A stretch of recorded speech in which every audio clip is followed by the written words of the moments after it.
उत्तराखंड में आज यानी 27 जनवरी से यूनिफॉर्म सिविल कोड यानी यूसीसी लागू हो रहा है। उत्तराखंड में यूसीसी के नियम लागू होने के साथ ही ये राज्य देश में ऐसा करने वाला पहला राज्य बन गया है।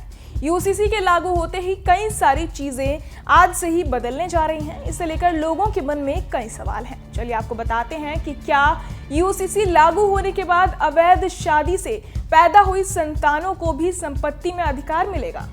नमस्कार, मैं हूं प्रेरणा और आप देख रहे हैं न्यूज नेशन का डिजिटल प्लेटफॉर्म। आपको बता दें कि शासन ने शादी की रस्मों को लेकर स्थिति को साफ किया है। यूसीसी के तहत विवाह समारोह उसी परंपरागत तरीके से पूरे किए जा सकेंगे जैसे कि अब तक होते आए हैं। इनमें सप्तपदी, निकाह, आशीर्वाद, होली यूनियन या आनंद विवाह अधिनियम 1909 के तहत आनंद कारज शामिल है।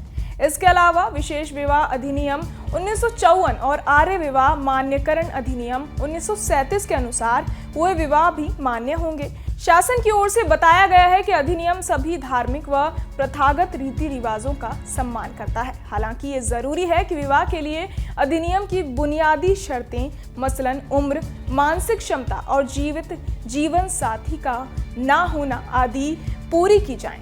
इससे राज्य के लोगों की सांस्कृतिक विविधता और धार्मिक आजादी सुरक्षित रहेगी, जबकि विवाह के मूलभूत कानूनी मानकों का पालन भी सुनिश्चित होता है।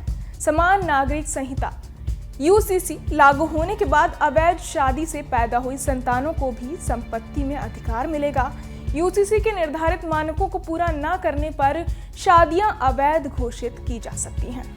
यूसीसी में शादियों की हर रस्म का सम्मान किया जाएगा, फिर वो चाहे किसी भी धर्म, संप्रदाय आदि के रिवाजों के तहत हुई हो। ये सभी विवाह यदि दोनों पक्ष मानकों को पूरा करते हैं तो वैध माने जाएंगे।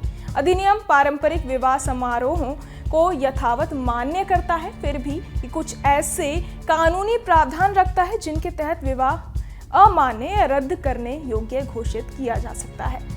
अधिनियम लागू होने के बाद हुए किसी विवाह में ऐसे तथ्य सामने आते हैं जो अधिनियम की मुख्य शर्तों का उल्लंघन करते हैं तो विवाह अमान्य माना जाएगा।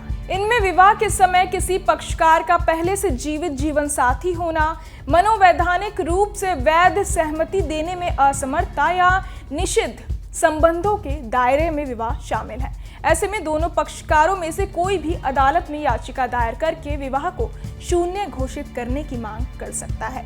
यही नहीं, अगर कोई विवाह अमान्य या रद्द करने योग्य घोषित भी कर दिया जाए तब भी उससे जन्म लेने वाले बच्चे को वैध माना जाता है। उत्तराखंड में यूसीसी के नियम को लागू करने को लेकर सीएम धामी ने शनिवार की शाम एक बयान जारी किया था।